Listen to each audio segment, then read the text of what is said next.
السلام علیکم ناظرین، میرے چینل شیلی اردو سٹوریز میں خوش آمدید۔ آج میں آپ کو ایک لڑکی پر بیتی سچی اور دکھی کہانی سنانے جا رہی ہوں، لیکن ویڈیو شروع ہونے سے پہلے اگر آپ نے میرے چینل کو سبسکرائب نہیں کیا تو جلدی سے سبسکرائب اور لائک کر دیں اور بیل نوٹیفیکیشن کو آن کر دیں تاکہ میری ہر نئی آنے والی ویڈیو کے اپڈیٹس آپ تک پہنچتی رہیں۔ میرا نام گلنار ہے۔ ہم دو بہنیں تھیں۔ میرے اپنے والد فوت ہو چکے تھے اور امی کی دوسری شادی کر دی گئی، لیکن ہم دونوں بہنوں کو ماں سے دور نہ کیا گیا تھا۔ جب میں چھوٹی سی تھی میرے ابو کے دوست تھے آغا صاحب۔ ہم دونوں فیملیز میں بہت پیار اور محبت تھی۔ دونوں دوست ایک دوسرے پر جان مارتے تھے اور یہ دوستی رشتے میں بدل گئی۔ ہم دونوں چھوٹے تھے، اس وقت مجھے سب پیار سے گڑیا کہتے تھے اور انکل کے بیٹے کا نام فرحان تھا، لیکن انکل کی بیوی اچھی نہ تھی۔ انہیں بچپن کی منگنی ایک آنکھ نہ بھاتی تھی اور وہ اپنی بھانجی سارا پر جان چھڑکتی تھی، وہ بھی چھوٹی تھی۔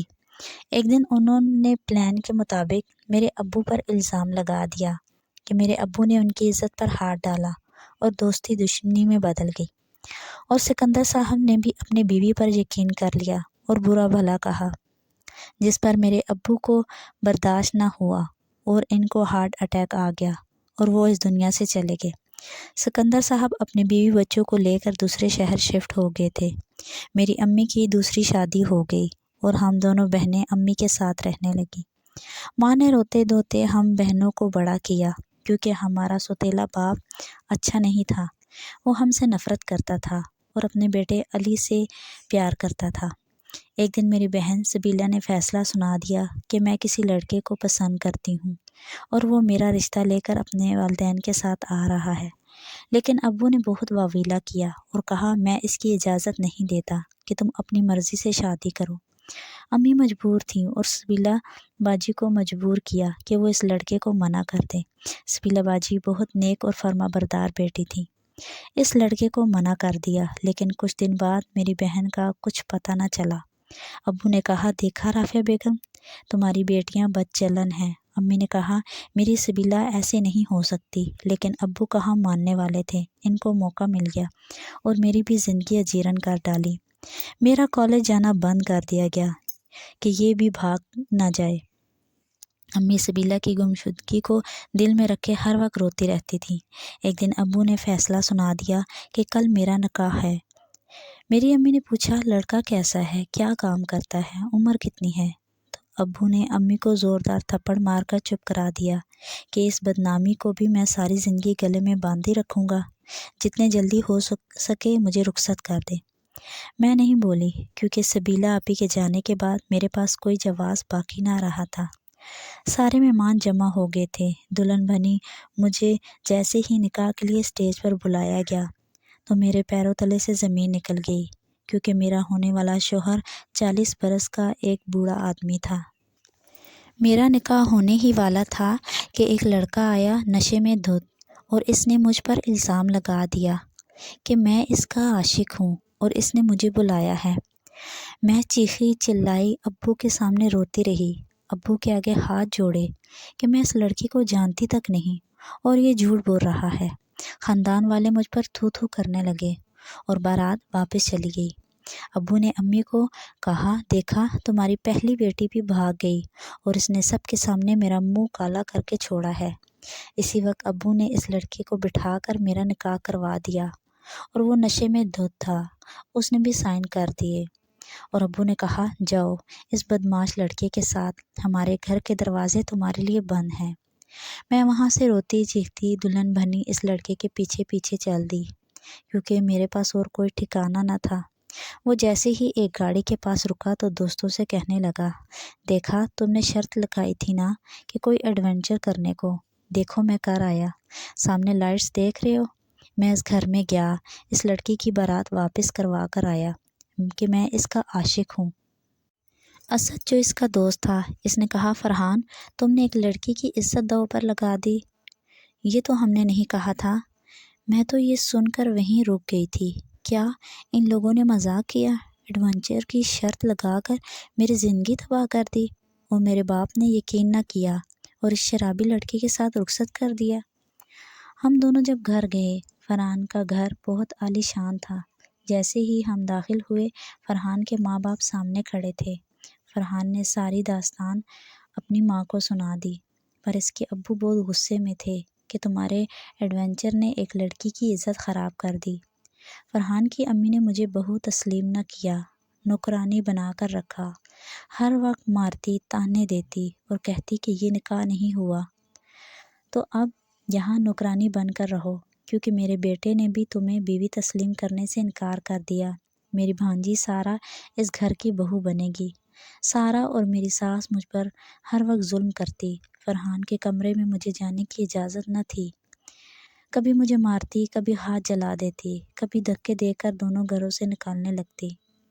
لیکن سسر اچھا تھا، ان کی وجہ سے میں اس چھت میں بیٹھی تھی۔ وہ کہتے بیگم اس بچی پر اتنا ظلم نہ کرو، اپنے بیٹے کے گناہ کا بدلہ اس سے کیوں لے رہی ہو؟ مگر جن کے دل میں خدا خوفی نہ ہو وہ جو چاہے کریں، کبھی نہیں سدھرتے۔ فرحان ہر وقت مجھے کہتا رہتا کہ تم میری بیوی نہیں ہو۔ میں تم کیا سارا سے بھی محبت نہیں کرتا، میری بچپن کی منگیتر جس کے ساتھ میری منگنی ہوئی تھی، میں اس کو ڈھونڈ رہا ہوں۔ فرحان نے کہا دیکھو لڑکی، جیسے ہی وہ مجھے ملے گی میں چھوڑ دوں گا تمہیں۔ میں اسی سے محبت کرتا تھا، کرتا ہوں اور کرتا رہوں گا۔ میں نے پوچھا کہ وہ لڑکی کہاں ہے اور کیا نام ہے اس کا، تو اس نے کہا کہ وہ مجھ سے بچپن سے ہی بچھڑ گئی، ہر وقت اس کی یاد میں رہتے، لیکن پھر بھی میں نے برداشت کر لیا تھا، کیونکہ جاتی تو کہاں جاتی۔ فرحان کی ماں اور اس کی کزن کے ظلم کتنا عرصہ میں برداشت کرتی رہی۔ ماں کو بھی یاد کرتی تھی، کاش میرے اپنے ابو زندہ ہوتے، میں یہاں تک نہ آتی، صبح سے شام کام کرتی اور نوکرانی کا کمرہ دے دیا گیا۔ نوکرانی کو بھی چھٹی دے دی گئی تھی۔ فرحان کی ماں نے وہاں پنکھا تک نہ لگایا تھا۔ ہاں، سر پر چھت تھی جو مجھے چاہیے تھی۔ اس طرح ظلم سہتے سہتے کتنا عرصہ گزر گیا۔ ایک دن فرحان کا دوست گھر آیا اور بتایا تمہاری منگیتر کا گھر مل گیا ہے۔ ایک اور آزمائش میرے لیے حاضر تھی۔ فرحان کی تو جیسے دنیا لوٹ آئی تھی۔ وہ اپنے دوست کے ساتھ اس لڑکی کے گھر چلے گئے۔ لیکن فرحان کے قدم آگے نہیں جا رہے تھے۔ اس نے سوچا اس گھر میں تو میں پہلے بھی آیا تھا اور یہاں میرا نکاح ہوا تھا۔ اس وقت وہ نشے میں تھا، لیکن آج اس کو وہ یاد آنے لگا، وہ لڑکی، یہ گھر۔ وہ سوچتے ہوئے آگے بڑھا تو میری امی رافعہ کو دیکھا۔ اس دن تو فرحان نشے میں تھا، پہچان بھی نہ سکا تھا۔ آنٹی، آپ گلنار کی ماں ہیں؟ میں تو مرزا صاحب کے گھر آیا تھا۔ بیٹا، میری بیٹی کیسی ہے؟ اور یہ مرزا صاحب کا ہی گھر ہے، اور تم کیوں ڈھونڈ رہے ہو؟ آپ کیا لگتی ہیں؟ میں ان کی بیوی ہوں، وہ فوت ہو گئے اور میری شادی اس شخص سے ہو گئی۔ تو کیا گلنار آپ کی بیٹی ہے؟ ہاں بیٹا، وہ میری بیٹی گلنار، گڑیا ہم کہتے ہیں اس کو۔ کیا گڑیا؟ آنٹی، آپ رافعہ آنٹی ہیں؟ ہاں بیٹا، لیکن تم کون ہو؟ آنٹی، میں سکندر کا بیٹا۔ کیا تم وہی فرحان ہو جس کی منگنی گڑیا کے ساتھ بچپن میں ہوئی تھی؟ جی آنٹی، میں نے گڑیا کو کتنے عرصے ڈھونڈا، میری ماں نے جھوٹ بولا کہ اس کی تو شادی ہو گئی۔ آنٹی، انکل، پلیز مجھے معاف کر دیں، اس میں آپ کی بیٹی کا کوئی قصور نہیں تھا، اور ایڈونچر کی داستان سنا ڈالی۔ میرے ابو معذور ہو چکے تھے۔ انہوں نے کہا بیٹا گلنار کو لے کر آؤ، میں اس کا گنہگار ہوں، میں نے ان دونوں بچیوں کو کبھی باپ کا پیار نہ دیا، میں معافی مانگنا چاہتا ہوں۔ فرحان گھر میں جیسے ہی داخل ہوئے تو میرے سامنے ہاتھ جوڑ دیے، گڑیا مجھے معاف کر دو، تم گڑیا ہی ہو نا، میرے بچپن کی منگیتر، میں نے تمہیں بہت ڈھونڈا۔ اور فرحان کے ابو کی آنکھوں میں آنسو آ گئے اور مجھے گلے سے لگا کر رونے لگے اور کہا بیٹا ہمیں معاف کر دو، تمہارے باپ کے جانے کے بعد مجھے کتنے عرصے بعد معلوم ہوا کہ میری بیوی نے جھوٹ بولا تھا، الزام لگایا تھا۔ میں نے بہت ڈھونڈا لیکن تم اور تمہاری ماں نہ ملی، بیٹا ہم پہچان ہی نہ سکے کہ تم ہماری گڑیا ہو۔ میں نے فرحان کو معاف نہ کیا، یہ سوچ کر کہ اگر میں اس کی گڑیا نہ ہوتی تو کیا یہ مجھ پر اسی طرح ظلم کرتے۔ مجھے وہ پل بھول نہیں پا رہے تھے، لیکن اتنے عرصے میں مجھے فرحان سے محبت ہو گئی تھی۔ جب نکاح کا بندھن بن جاتا ہے تو محبت خود بخود ہو جاتی ہے۔ اور اب فرحان کے بغیر میں رہ نہیں سکتی تھی۔ فرحان دن رات رو رو کر میری منتیں کرتا اور بالآخر میں نے اس کو معاف کر دیا۔ میری ساس کو ہارٹ اٹیک ہوا، وہ چل بسی تھی۔ ایک نئی خوشی اتنی آزمائش کے بعد خدا نے میری جھولی میں ڈالی تھی۔ فرحان بہت اچھے شوہر ثابت ہوئے اور مجھ سے بے پناہ محبت کرتے تھے۔